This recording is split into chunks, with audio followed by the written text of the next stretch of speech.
rap-ish. I ain't even broke a sweat, homie, this practice. Pondering my next move, staring at my track list. Hope I ain't miss my window. Praying like a Baptist, Seattle's own.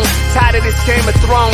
They made a list of the best rappers, and guess who wasn't on? While the disrespect continues, I'm steady packing these venues. Guess if you ain't at the table, you on the menu. And I'm that spitter, baby. They don't want you to see, but everybody's south of Capitol Hill's rocking with me. Boys smoke the trays and ponder getting their life together. I'm comfortable with my role, so I'm like, whatever.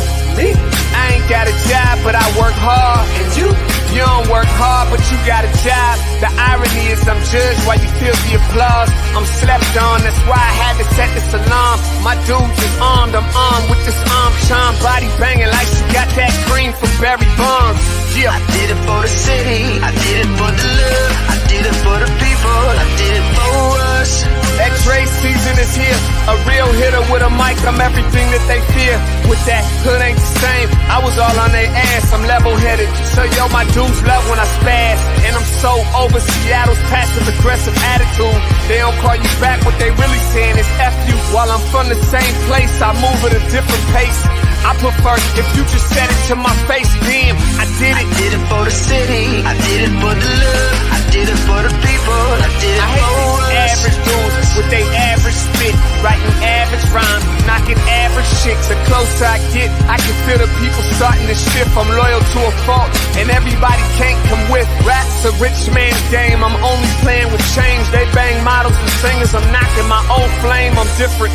The crowd, I move with the chosen few. Black thoughts, I could be the front man for the roots. No diamonds and gold, I'm on my sticks and stones. If we can see your panty line, you should have on a thong. My team is strong, through this fire we forged a bond. And they already know what it is when I get on. To the hearse, party like it's December 31st. When I'm on my deathbed, I probably cracking my nurse. You ain't got the bars to compete. I'm a verbal athlete, deflating these boys so they say that I cheat. Damn, I did it. I did it for the city, I did it for the love, I did it for the people, I did it for us.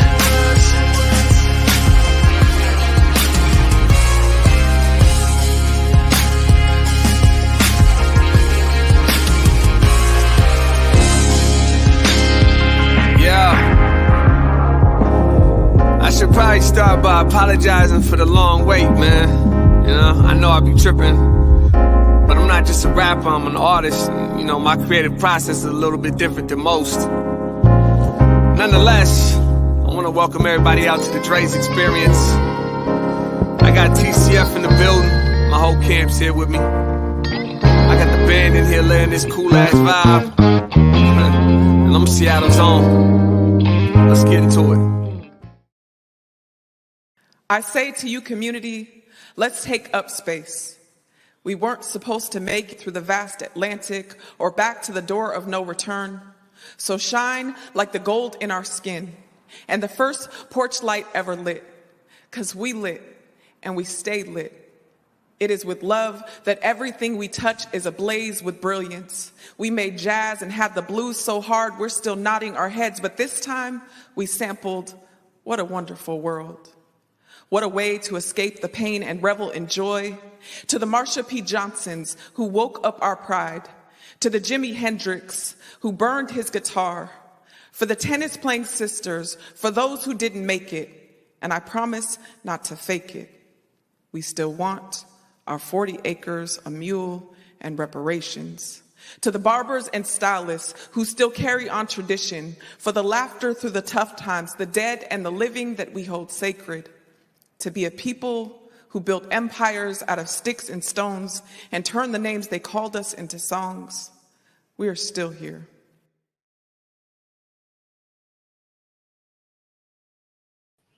Grand Rising and good morning, everybody out there. Welcome to the Morning Update Show. Happy Wednesday to all of you, middle of the week. And we have a pretty short show for you today, but really, we're just happy that you guys are with us. Thank you so much for supporting us. I'm going to start it off right now because I'm flying solo for this part of the show, but I will be bringing in my guest co-host today. Later on, Justin Carter of Capitol Hill Seattle blog. we got to start it off right. So we want to welcome you first off to the Morning Update Show and send a huge thank you and shout out to our partners over at the South Seattle Emerald and at KBCS Radio 91.3 over at Bellevue College. Also, want to make sure that we remind you guys that we are available everywhere that you find podcasts. We got SoundCloud right there, but Spotify is my link of choice. And so you can find us there on Spotify, iTunes, Google Music, pretty much anywhere that you find podcasts. And, again, if you have, where you're driving in and it's easier for you to listen in, we're making it easily available and accessible to all of you. So check out our podcast. Just look up Converge Media Network, and you guys will be able to find the Morning Update Show there. Keeping this reminder alive, the vaccine is still readily available. Not only the vaccine, but testing is everywhere. And there's a lot of different regulations that are happening right now, and we're all learning together. So if you guys are looking for information, I know Curtis is putting the link right there so you guys can find a site that's near you if you are ready to get vaccinated. But they also have people on board to answer any questions you may have about the vaccine. We know that there's a lot of questions out there, and public health officials are ready and willing to sit there and really just kind of talk some of you through it. If you need someone to come to your home instead of you going out in public, they will also do that. So just know that King County is making the vaccine readily available. Again, making it available for you to get the testing. Now, a lot of places that you travel to, particularly outside of the country, are not only asking that you be vaccinated, but that you also show proof of a negative COVID test within 24 hours. So now you guys have to look up some rapid testing sites, but they are available throughout King County. Check that link and get the information that you need. I want to go ahead and bring in my guest, my co-host, man. I've been able to host this show with Justin Carter several times throughout the lifetime of our show. And so he's definitely tried and true as one of our guest co-hosts. What's up, Justin? Good morning. How's it going? Hey, doing well. Thank you so much for joining me this morning. Yeah, busy time for me, but I'm happy to come here and share some of the stories from District 3 in Capitol Hill. Absolutely. And always, I think, those stories are near and dear to our hearts. And so I'm so glad that you could be on with me today. I know we're going to start with one story that is very close to all of us here at Converge. Omari's mother, unfortunately was, experienced a hate crime. Won't say a victim because she is very victorious in this. And yesterday she did a walkthrough of the exact spot where she was assaulted. Let's go ahead and put up Omari's tweet here. He was putting the information out there. Community came to her aid, came to support this walk. I was out there. It was beautiful to see people coming out, media coming out to check in on, her saying, look, we're going to be victorious here. And I know that there may not be a lot of audio around it, but she was saying, look, I'm taking my own victory back here in this space. I'm going to reclaim this street. And it was a beautiful thing. Justin, any words there? Any thoughts? For sure. I first experienced her power, I'll say, community meetings maybe 10 years ago in the Central District. And community meetings can just sap the life out of everything in the room. The city officials will be there and trying to keep things calm and just move through slide decks and those things. And I noticed this voice of someone who was not going to take that kind of a conversation, who was going to elevate the discussion to actually maybe getting some things done. And that was her. And so it's interesting as the years have gone through the city, and now my connection with your work and with Omari's, to have that in the background. Those are the voice. That's her voice that I hear is her being an advocate and a powerful speaker for so many different communities, and really bringing truths and bringing putting power on the defensive sometimes, and that's great. And in this case, no way, a victim, that's definitely not the word for her. She's pushing back and making sure that that hate and intolerance like that just isn't going to be tolerated in this city. Absolutely. And it's really putting anybody on notice who's looking to cause that kind of hate crime or discriminatory action.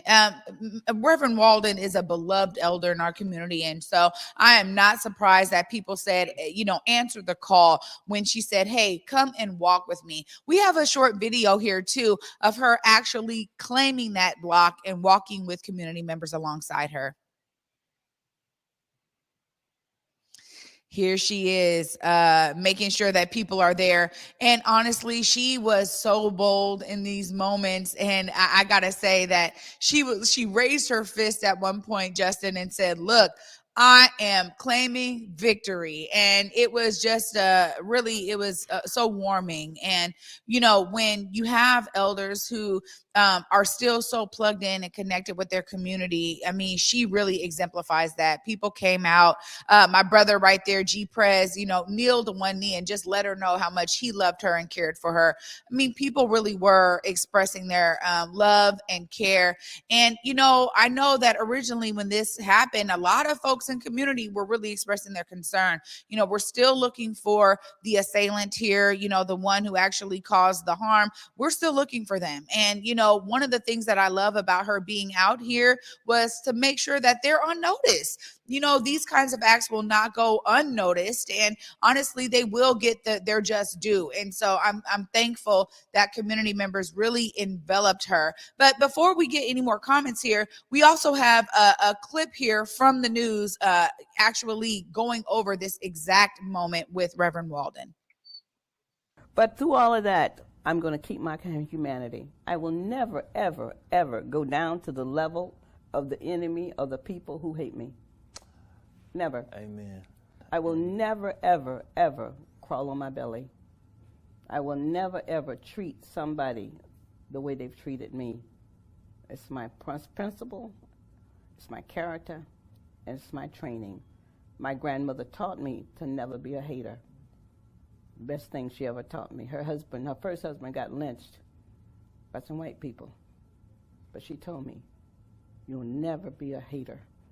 I walk through life, I will never waste my time hating white people. Never. And I don't care what happens, I will never go there. Never. It's I think a lot of people might get it honest. To see why I get it honest, there's a lot of people who saw a lot of this footage and like, man, how come you're not more vicious and you're not more this, you're not more that? And I tell them, man, like, hate don't dwell in my heart. You know what I'm saying? Like, I make my moves, believe me, but it's not hate that gets me out of the bed every morning. It's For me, it's love. What gets me out of bed every morning is the little children. That we don't see them at the bus stop right now, but we would. They got bright eyes. I work for the children because you know what? They are so idealistic.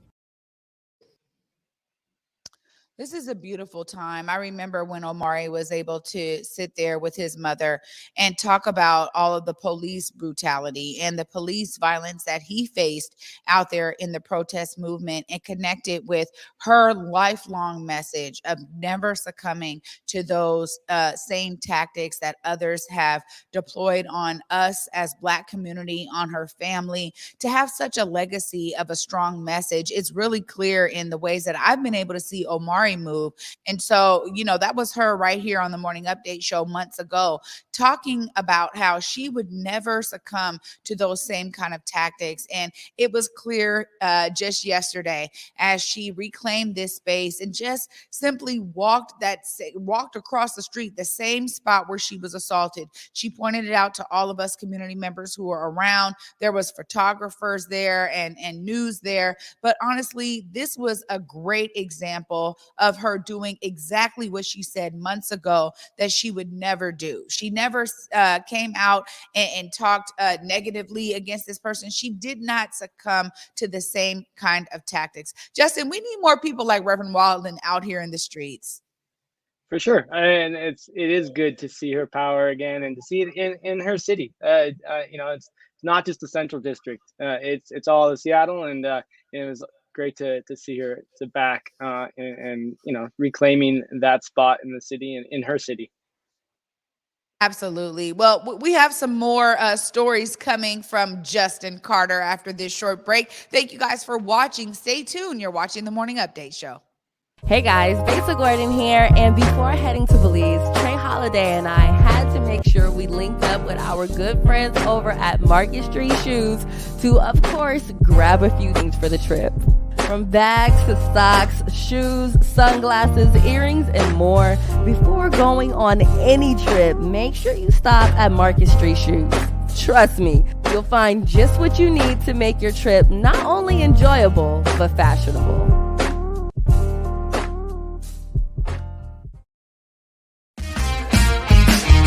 I did it for the city, I did it for the love, I did it for the people, I did it for us.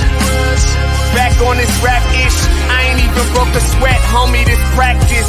Pondering my next move, staring at my track list, hope I ain't miss my window. Praying like a Baptist, Seattle's own. Tired of this Game of Thrones. They made a list of the best rappers, and guess who wasn't on? While the disrespect continues, I'm steady packing these venues.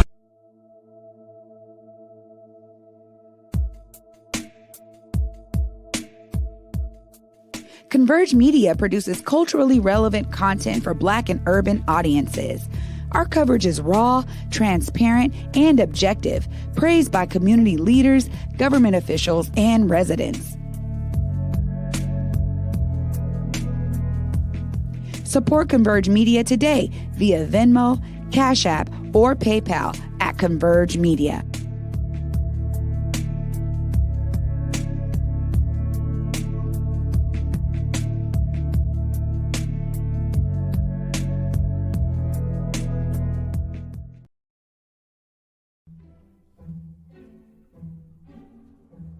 Pacific Northwest Ballet is thrilled to be back on stage with your favorite holiday tradition, the Nutcracker. Brighten your holidays with this timeless tale, performed by PNB's incredible company of dancers to the live magic of the PNB Orchestra, playing Tchaikovsky's classic score. Treat your loved ones to the Nutcracker at Seattle Center's McCaw Hall. Tickets and health and safety information at pnb.org. Welcome back, everybody, to the Morning Update Show. I'm your co-host, Trey Holiday, and joining me today is my guest co-host, Justin Carter of Capitol Hill Seattle Blog. Oh, all right, Justin. I mean, look, we have a whole segment here where we're going to go a little bit more into the Shama Sawant election, which we know was held last night. I'm going to let you take the lead here, man. Tell us where we're at, what happened, what landed last night. Well, let's go a lot more. I mean, Tuesday night was the time. Ballots had to be in by 8 p.m. last night. And so the thing to remember in all this is that the voting is done. The ballots are in, and this is all about the count now. And so Tuesday night, the first count came in from King County elections. And the biggest surprise, really, for a lot of us covering it was how many ballots were counted in the first drop. King County elections typically, in the first count, you have to be cautious with drawing too many conclusions, and you still should be cautious in this race. But the drop on Tuesday night was much larger and represented a much larger proportion. It was around 32,000 votes were counted, and the expectation now is, there's about 9,000 ballots only left to count. So a lot of the race is accounted for at this point, and the yes camp, the votes that would recall Shama Sawant, that's currently in the lead with about 53% of the vote. In our headline here on CapitolHillSeattle.com, we referred to that as a commanding lead, which is so it's so challenging to kind of describe this kind of a situation, because it is a race. It is a battle, but it's not like there's still now voters to convince or anything like that. This is just about tallying up what already happened. So all the get out the vote efforts from the Shama Solidarity team, all the grassroots voting centers, the printing of ballots and those kinds of things, that part of the fight is over and done. And what we're moving into now is kind of two things. One, we're going to watch the turnout. King County elections is expecting, like I said, about 9,000 more ballots. So that put us around 53% turnout in the district, which isn't terrible, especially given what a strange time of the year having an election fall in mid-December is. And we're also going to watch how much of a turnaround that get out the vote effort can create. Tuesday night, Sawant talked about her past results. If you look, especially like at 2019 is a classic example where election day totals, her challenger was going to defeat Sawant if you went by those first 8 counts. And each day, subsequent counts, Sawant's campaign made up ground and then totally reversed course the total history really of her time in politics here by in the end winning handily against her opponent. And so she referred to that victory last night in her speech at Chop Suey here on Capitol Hill as her supporters gathered to see the first results. But the math this time is much different. We're talking about a much smaller number of ballots in play and left to be counted. And so the turnaround has to be even more substantial to win, to retain her seat, for No to come out victorious in this. Basically, about 62% of the remaining ballots need to fall in the No camp. And that would be a really big number. That's a really major challenge. One of the things that's probably going to come into play is challenge ballots. That happens disproportionately to younger voters, more transient voters, folks that move a lot. You can have challenges over everything, lots of times over signatures. When I was young, my signature changed all the time. You remember sitting in classrooms, maybe practicing your signature and getting a different stylistic approach. People, when they're younger, tend to have just more issues with their ballots. And that could also be a real factor if we're coming down to a count that really could come down to maybe only hundreds of votes. That's going to be a big deal if we start having to toss ballots because of things like challenge signatures. And the next part of the ground game will really then transition to like helping folks come back and repair those ballots. Because if your signature is challenged, you should check it out. Go to King County elections and look for your ballot information and see if your ballot was accepted. And if it wasn't, find out why, and you can get your vote fixed so your voice is heard. That's a lot of details. So tell me, given all that, like, does that all make sense? What else can I tell you about the status of things here as we have a really dramatic moment in District 3 politics?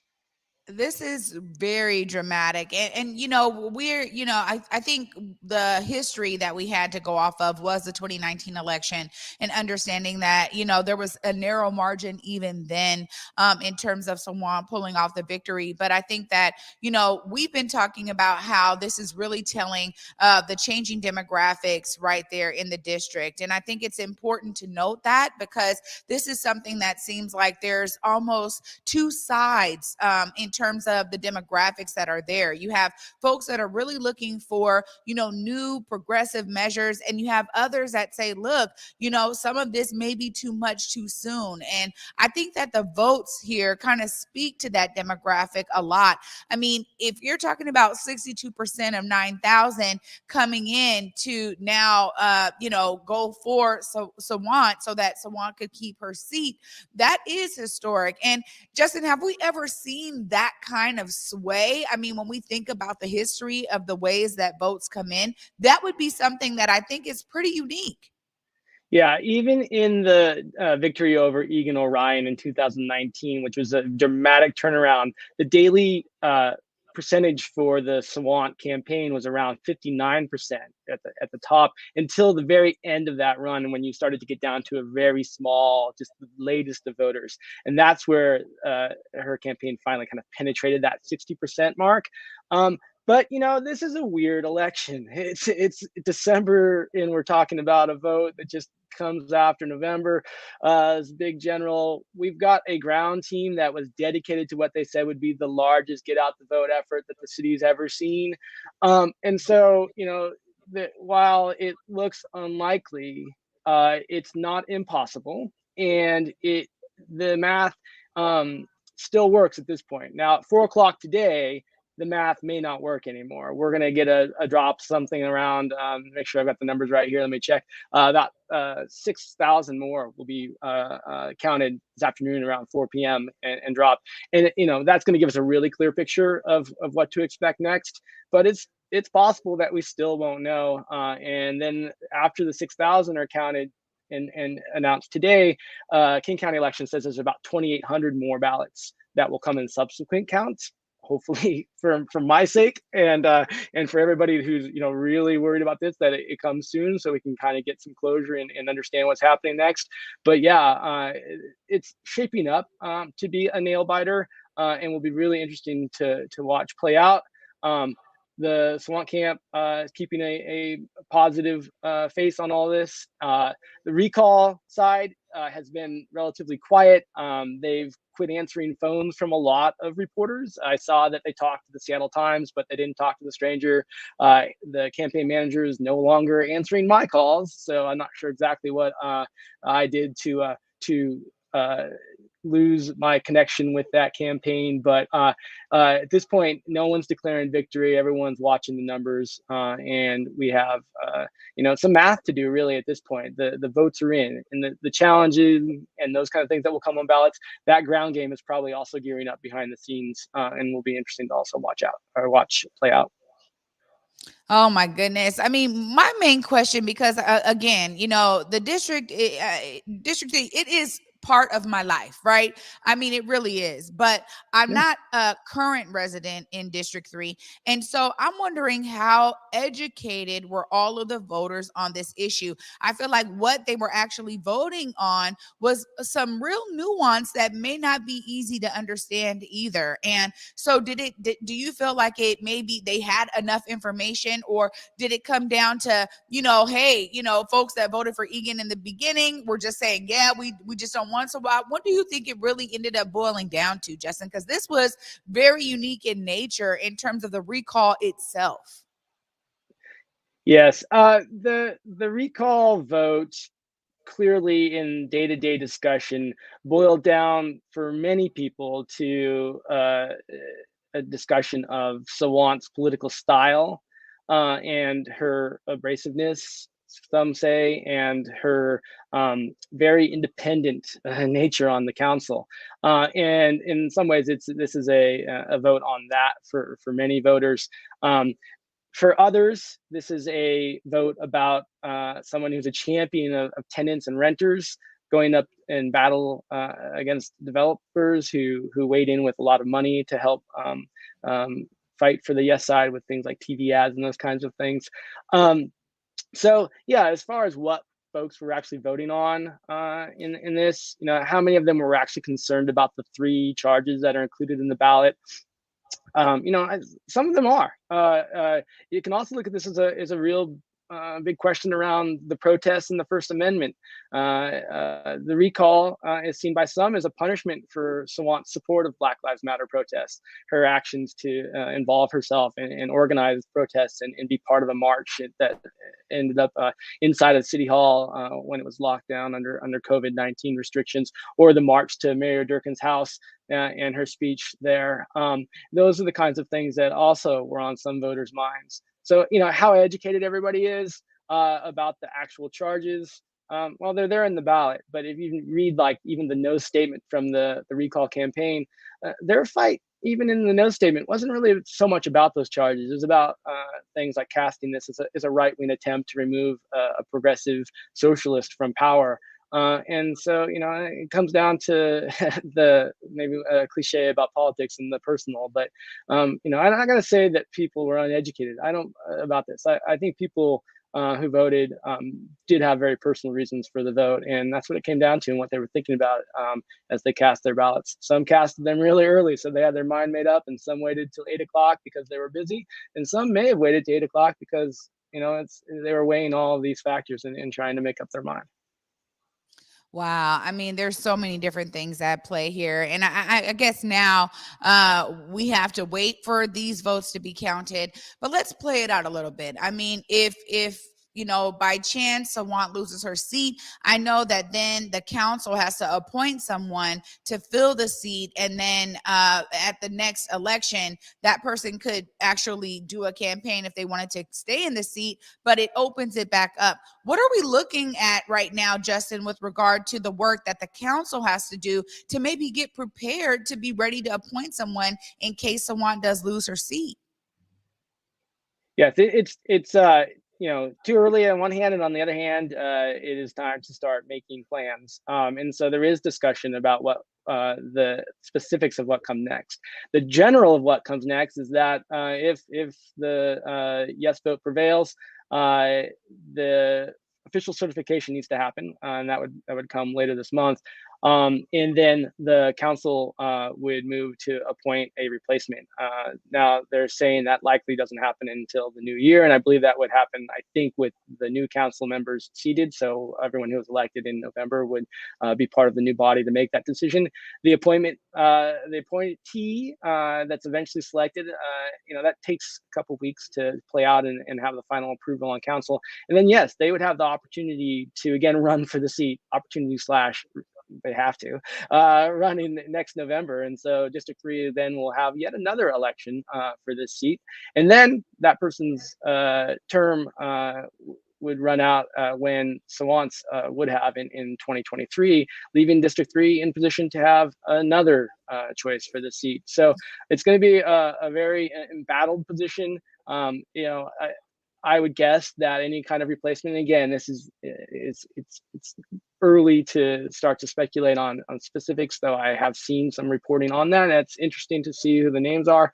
But it's, you can start to imagine the council after this kind of fight for this position, looking for a candidate probably that's going to be pretty middle of the road, pretty centrist, a much calmer kind of political experience, just because of the turmoil that's around the seat. I don't know who that person is, and it is brought up a lot that Sawant, if she chose, she could run for the seat again later. She's not prohibited from that, and so that could be another story that we see play out over the next year if this all plays out with the yes vote coming out on top.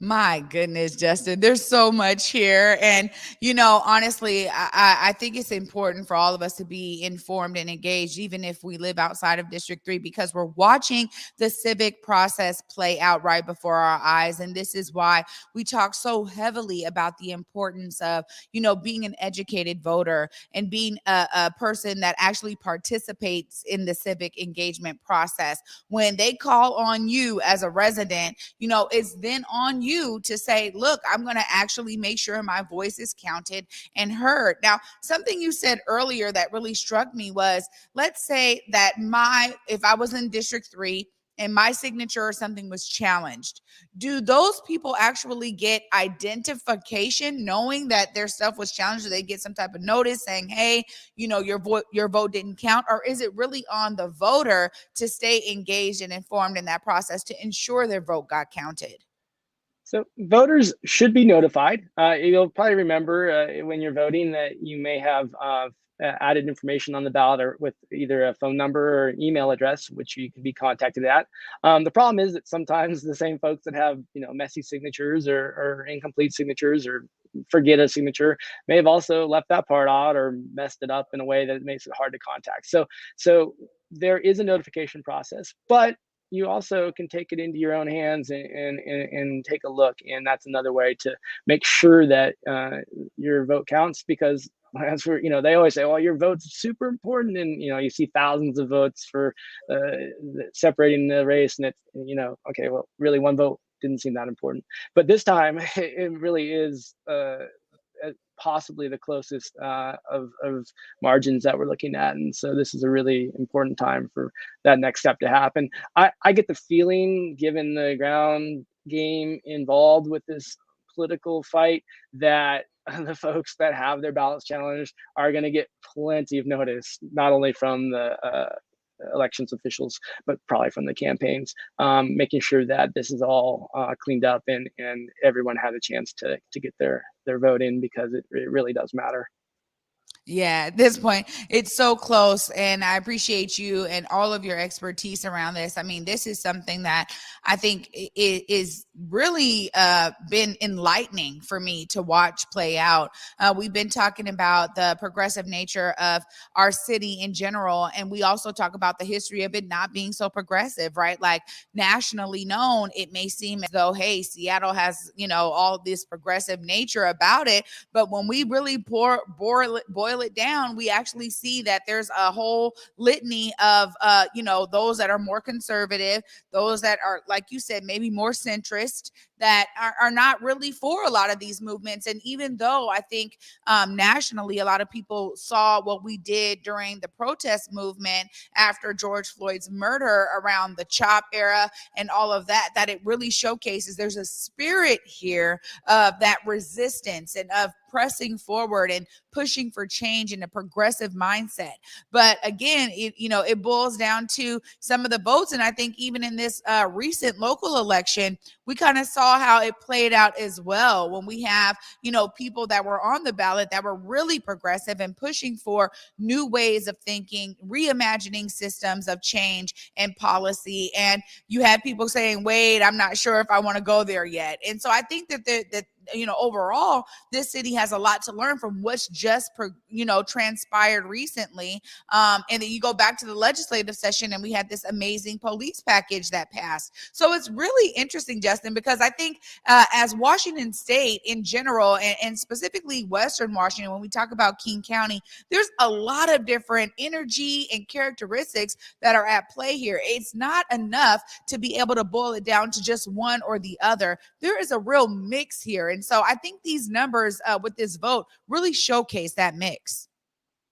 For sure. And it's important to also remember that Shama Sawant did not become the second most well-known socialist in America by being an easy vote. She pushes the envelope. She has achieved everything she has in the city and in the country and in the world by being a edge seeker, someone who pushes things to their boundaries and often beyond, even in decorum, sometimes in chambers, because of her fight and her belief in what she does. I mean, I've covered her now for a decade, and no matter how irritated I can get sometimes trying to deal with her office or deal directly with her, because she can be a real challenge for a journalist. She's extremely just on message and sometimes a tough interview.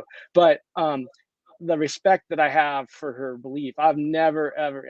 I hear people say things like, "Oh, that she's just trying to profit off of being a socialist," which is a funny concept anyway. But the respect that I have for her fight and her belief in what she's doing, that runs really deep. And if that's journalistic bias, come get me. Sorry, everybody.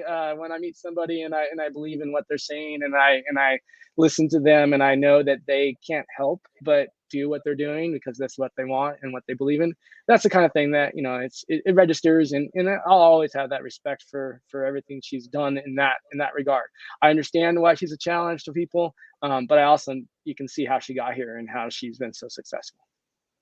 Yeah, I think for maybe for those that support her, I feel like I've spoken more to folks that have supported her than those that haven't. So I know that there's I probably am not as informed on the other side, but it's really interesting because people got really excited that somebody was pushing for progress and change in that bold way, right? And so I know that when I think about the Black community, hey, we're not a monolith, so there were some that really support Sawant's efforts and others that really don't. And ultimately, I think it's interesting to see how all of this is played out, because when you talk about somebody that said, look, this is what I'm going to be about, what you see is what you get, I do think Shama Sawant really represents that in her own right. And ultimately, it for me, again, the interesting is the word of the day as this information is coming out, Justin, because I think so many of Seattleites may have just assumed also too that it was going to go one way or the other. And so it coming down to this nail biter really is showcasing, I think, again, the characteristics of the city and the district in particular. And it looks like those district voters are going to have several other things if it plays out the way that it looks like it is right now in terms of the way the numbers are going. You just talked about, okay, they'll have somebody who's appointed, who knows who that may be. A lot of work down the pike for the council and for others in the district to try to make sure that appointee, if it comes down to that, is really representative of the issues that they want to see. And, it's one of those things where when you have the opportunity to vote for someone, you get to see everything they're about, right? You get to hear it on their campaign trail. You get to see it in the way that they move. But it is very different for the council to be having some maybe community meetings or trying to figure out, okay, what is our short list of people that we can possibly appoint to this position? It's very interesting to see all this play out. And honestly, I'm learning so much about our democratic process through this vote in and of itself. And so again, just as somebody who's kind of watching it play out, very connected because of my role here at Converge, but also because of my history in District 3, this is something that I think is so unique. And I wonder how many times now I'm sitting up thinking, how many times across the country has it come down to something like this? And it's interesting because this is why it's so important for people to be engaged. For sure. And I tend to be very Capitol Hill centric, of course. That's all I cover really in the Central District and is my beat. But I think everyone or many people would agree with me that D3 is a good example of kind of the future or the trends that we see in the city, and that it's probably some of the things we're seeing here in this vote and in District 3's politics are more likely to be the kind of things that we see kind of spread into the city as a whole. Now, some people probably right now are bristling and going, "Oh my God, no way!" But watch out, Ballard, Capitol Hill and Central District is a lot of young people here. They move out. They move into the rest of the city if they don't leave and go to San Francisco or something like that. And urbanists are born here. Progressives are born here often. And in the apartments of Capitol Hill, they kind of grow up and become satellites. And I do think that's why this vote goes kind of beyond Shama Sawant and beyond District 3 as far as the city's concerned. There are some things to learn, I'm going to assume. I have enough just counting up the ballots at this point and trying to keep track of the race that I'm not going to try and make too many big guesses and assumptions around the city, other than to say that I do think that this is part of the fabric of how Seattle is growing and shaping its leaders, it bears watching, and I am glad it has as much attention as it does. Yeah, absolutely. Justin, thank you so much again. I just can't thank you enough because you really provided such a great breakdown of where we are right now. Lots more to be discussed here as we see these numbers come in. You're talking about 4 p.m., possibly a huge dump of numbers that may really tell even more about this story, give us more details. Justin, appreciate this, man. And I'm glad that you and I were able to just talk a little bit more about it, because I, even in this conversation, have learned so much. So much appreciated, Justin. Thank you very much for having me. It's a great opportunity to share our work and to make sure that we're part of such a really important story in the district. And like you, I'm really interested to see what comes next. Well, as always, we got to make sure people know where they can find all the stories coming out of Capitol Hill Seattle blog. Where can they find more and read up on your coverage of this story and others? Yep, stop by every day at capitolhillseattle.com, or you can follow me on Twitter at jseattle. Right on, Jay Seattle. Well, thanks so much again. And, we'll be in touch. And I appreciate you stepping up for Big O in his absence. I remember the last time in our old studio, you promised me, hey, you make the call, I'll come through. I may not be able to fill the seat, but I'm going to do what I can. You did it well today, my friend. I'm always ready to pinch hit for the Big O. Right on. You guys stay tuned after this short break. You're watching the Morning Update Show.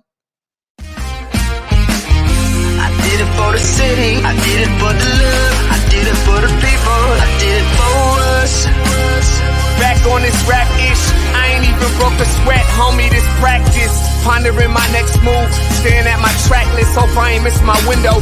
Praying like a Baptist, Seattle's own, tired of this Game of Thrones. They made a list of the best rappers and guess who wasn't on? While the disrespect continues, I'm steady packing these venues.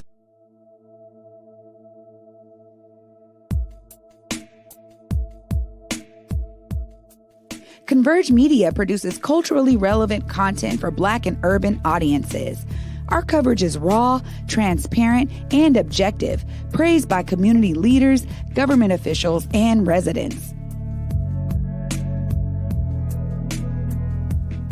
Support Converge Media today via Venmo, Cash App, or PayPal at Converge Media.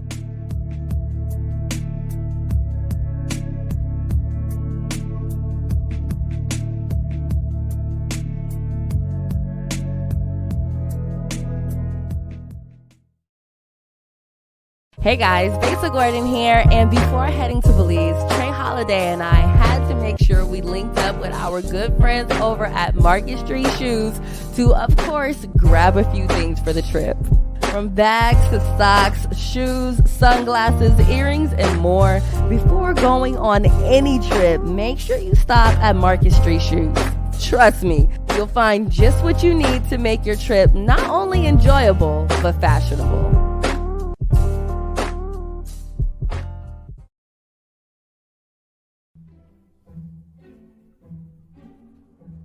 Pacific Northwest Ballet is thrilled to be back on stage with your favorite holiday tradition, the Nutcracker. Brighten your holidays with this timeless tale, performed by PNB's incredible company of dancers to the live magic of the PNB Orchestra, playing Tchaikovsky's classic score. Treat your loved ones to the Nutcracker at Seattle Center's McCaw Hall. Tickets and health and safety information at pnb.org. From Lincoln Center Theater that brought you The King and I and South Pacific comes a revival of the most perfect musical of all time, My Fair Lady. Playing the Paramount Theater December 28th to January 2nd. Tickets at stgpresents.org.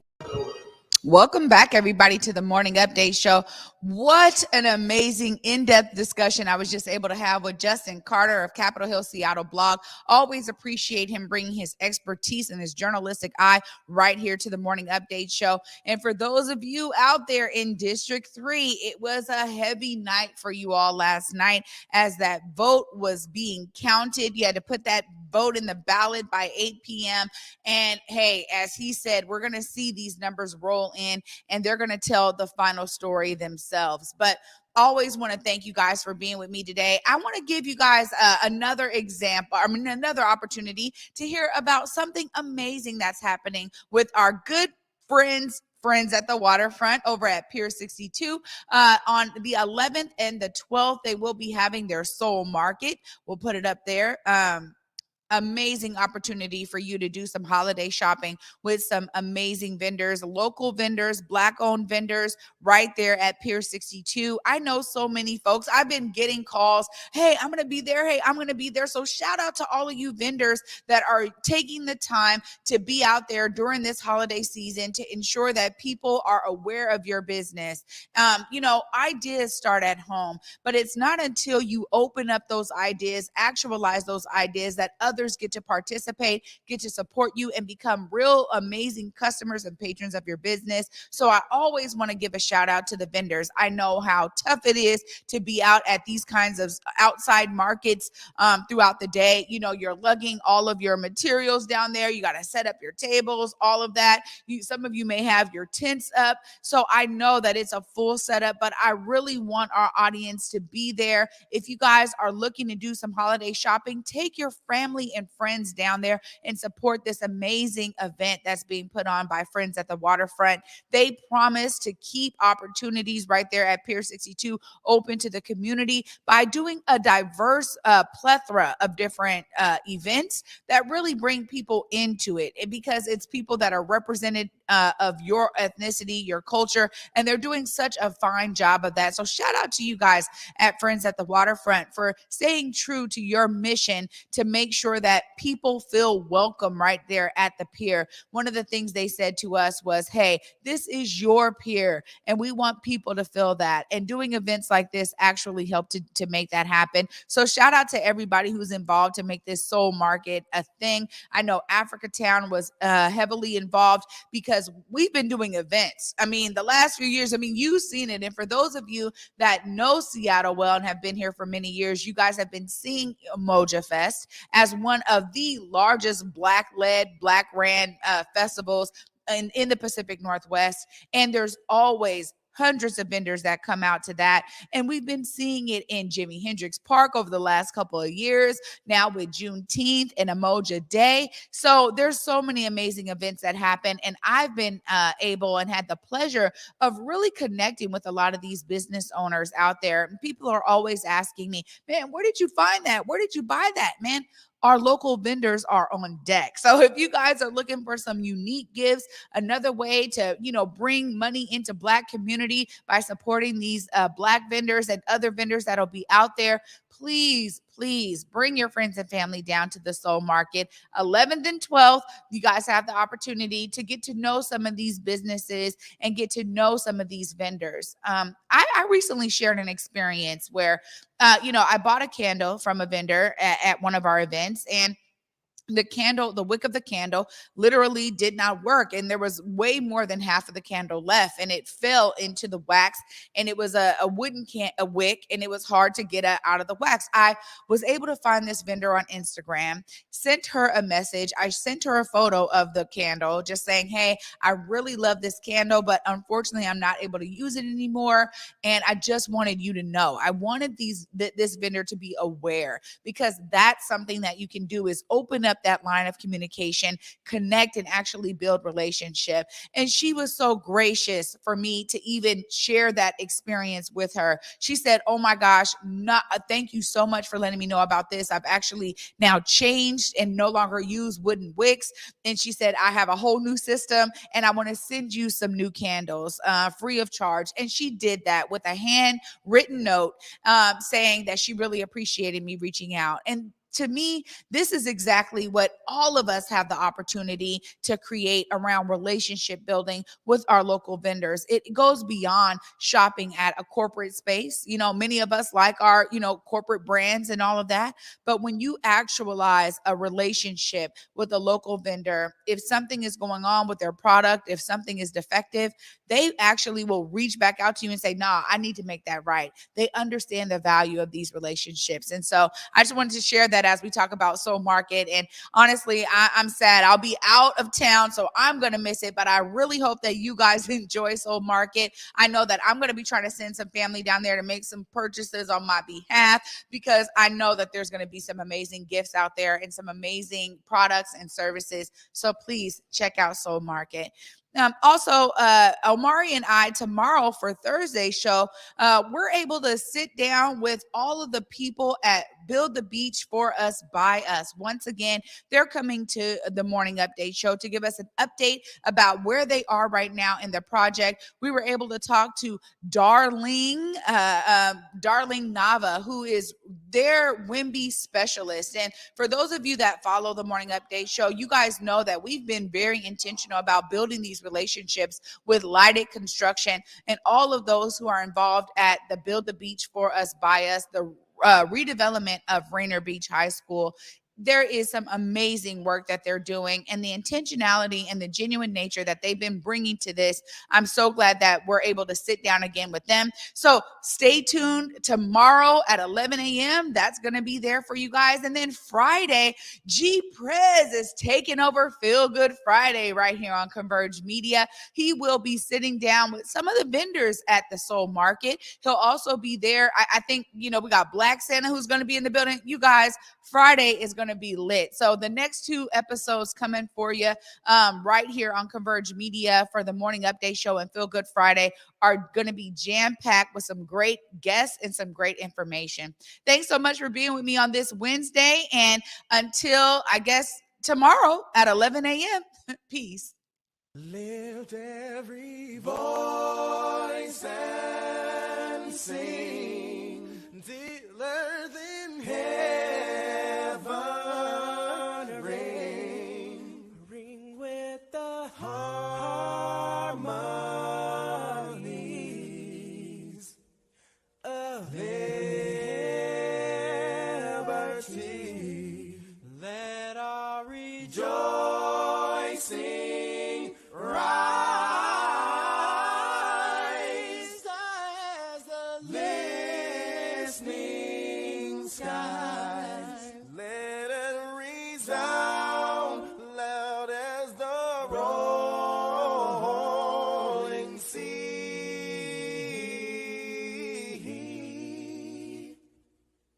Sing a song full of the faith that the dark past has taught us. Sing a song full of the hope that the present has brought us.